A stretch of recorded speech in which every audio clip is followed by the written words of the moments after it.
start out, and obviously I'm trying to keep this so that you can see what's going on.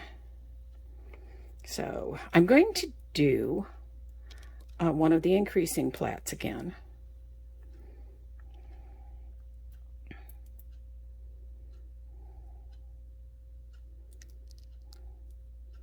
So I'm spreading these out. This is, again, well, this one is worked with 5 straws.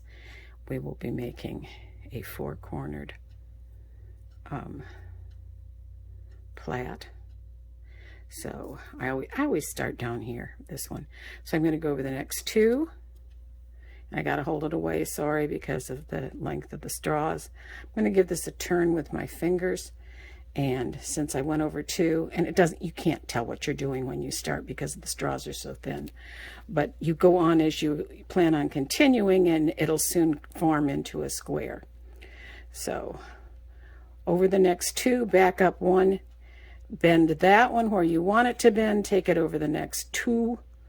So you go over the one you just moved, and 1 extra, and then back up 1.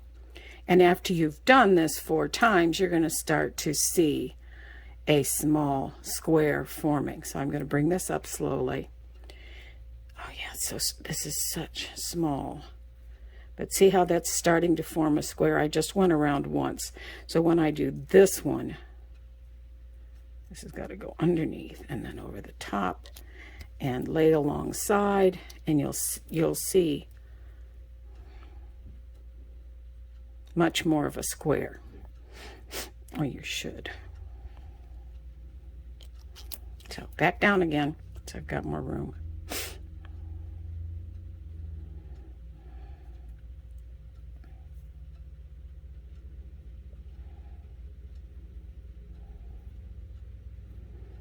I've tried this with my glasses on, I've tried it with my glasses off. I can't see either way. And I'm letting this grow so that it's going to increase in diameter as we plait this. Well, when we get there, I'll show you.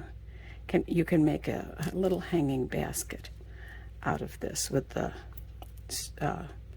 grain heads hanging down. And it's a pretty sweet little thing. Looks good with some dried flowers put in the middle. And notice that I'm having trouble because this square is not square. See how the angle of the one is much bigger than the others? I'm going to give that a tug the next time around, and I should be able to correct it. Make it line up a little better. Let's see how I did.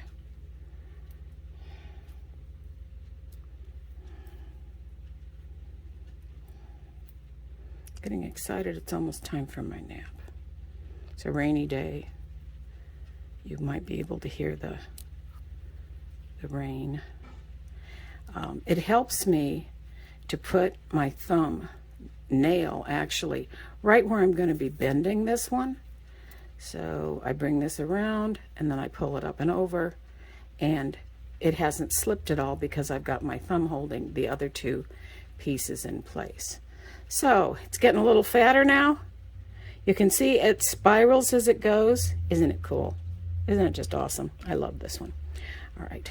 And I also got rid of that one that was way too long. It'll probably show up when we look at the outside. Should we look at the outside here? It's looking pretty good. We're not gonna mess with it right now. I don't want to let go. The nice thing about this one is once you've put one over, you can let go and just hold on to those 2 with your right hand. This is a locking plait and nothing will come undone. Okay, so continue. And okay, keep an eye on how much straw I've got left. I want to leave about 5 or 6 inches on these because of what I'm going to do. I'm going to pull them up. And I'm still laying these to the outside so that every time I go around, this gets as big as the diameter of the straw is.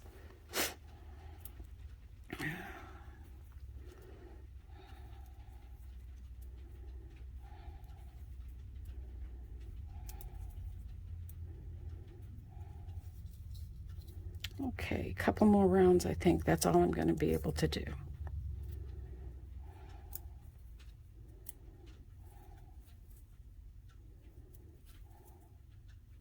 I'm bringing it over the top a little bit because I want to tighten this up.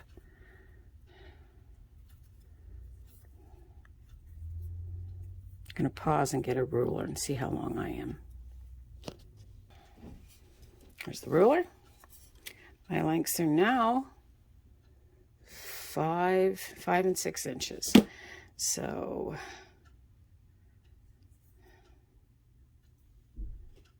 this is the shortest one.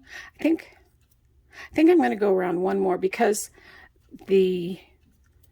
you're only going to pull up 4 of these. One of these is going to be locked in, and it's going to be this shortest one. So I'm going to take this. I'm going to open up where it would have lain over the top. I'm going to insert it right in here. It helps to have fingernails, which I don't have because of working with clay. There. And I'll go in and pull it. Okay, now you're just going to let that sit. You're going to pull up these 4 like this, and you're going to, don't bend them. You're going to get as much length out of them as you can. Oh, bend.